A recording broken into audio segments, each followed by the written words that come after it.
Hello, everybody. Sorry, another live. I got the breaking news from Pope Francis, his official statement at this time. Are you ready, everybody? I'm going to give it that minute to let people log on. Then I'm going to read Pope Francis's statement. One highlight that is extraordinary. Extraordinary. This is major.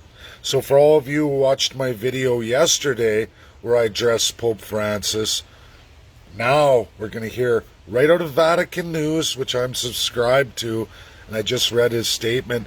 Here's the key portion of it that's extremely important.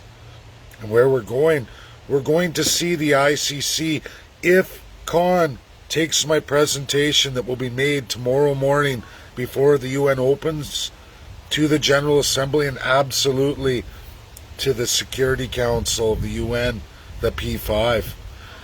This is in Pope Francis's exact words. These difficult moments urge us all to distance ourselves from a colonizer model, even ideological colonization of today. Ideological colonization of today. Who would be currently completing that model today? Who are they talking about? We're talking about residential schools here, those children. And he says today, that's Canada. And to walk side by side in dialogue, in mutual respect, and acknowledging each other's rights and cultural values among the sons and daughters of Canada. Canada.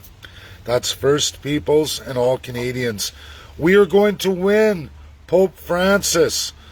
My letter is going to go to the Archdiocese, the St. Thomas of Edmonton, Alberta. It will go on to Pope Francis. Everybody, this is real. It's going to happen.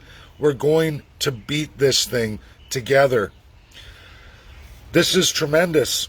The Catholic Church has never acknowledged, let alone ever dealt with the colonization model that they are clearly attached to through its entire history.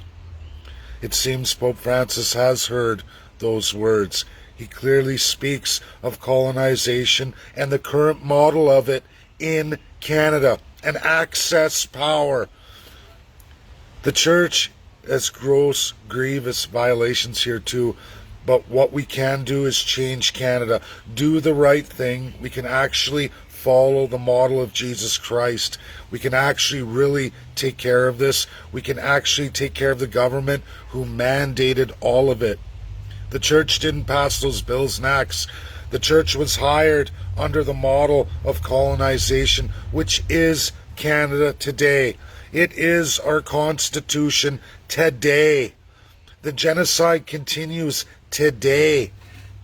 It's not just First Peoples, even though they're in the worst situation. It's absolutely all of you Canadians, some of which have been called old stock Canadians. The First Nations understand this very well. The canoe people and the boat people. We can do this together. The world's waking up.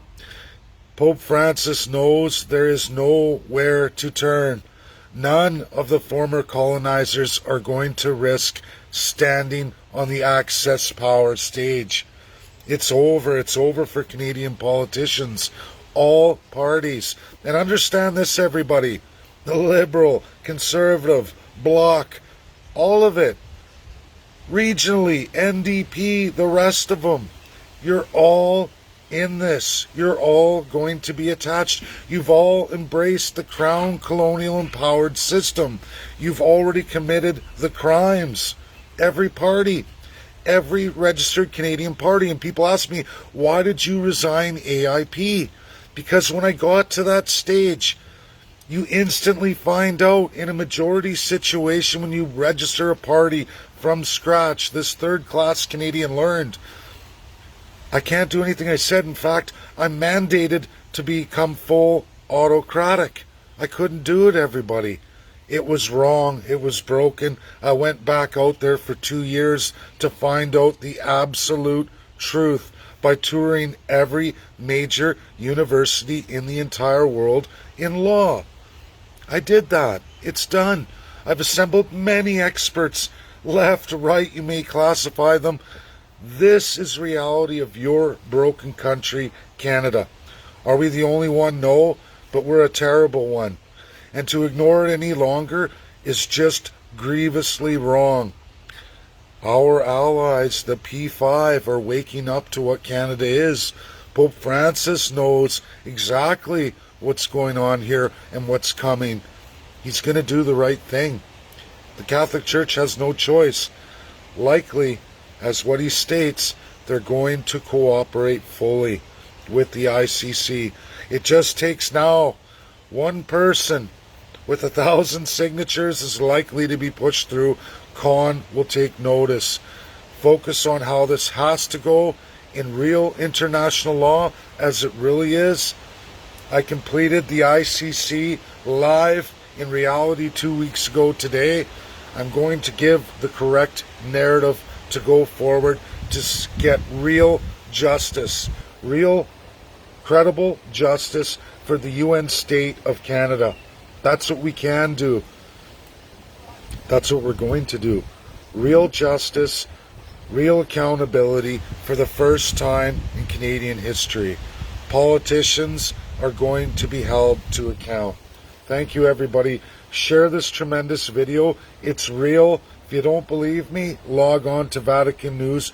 You will find Pope Francis's entire speech laid bare for all of you. It doesn't get any more direct than that. You didn't believe me about Joe Biden. A lot of you don't believe a lot of what I share, except for those who've had the great privilege to join in the invite I brought you all to. And for those who missed the USA presentation live just 4 weeks ago, where I was in with the best minds in the USA over absolute constitutionalism and going forward with that, all the Canadians I invited were allowed to stay. Joe Biden didn't throw them out. The American government granted Canadians access to listen to those strong words from the greatest academics in Canadian history, American history, today, alive today, given to all of you, not restricted, no barriers cut down. USA will help. Russia's been helping. A lot of this wouldn't even be possible if it wasn't for Vladimir Putin and his UNSC representatives. That's the truth. Russia's only given me absolute truth as best they can, as far as they could go. Thank USA and Russia for where we are today. If it wasn't for those two countries, now UK as well too, we wouldn't be where we are. Over 2 years to get to this place. We're there today, everybody. We're there today. Thank you. God bless. Have a great day. Bye now.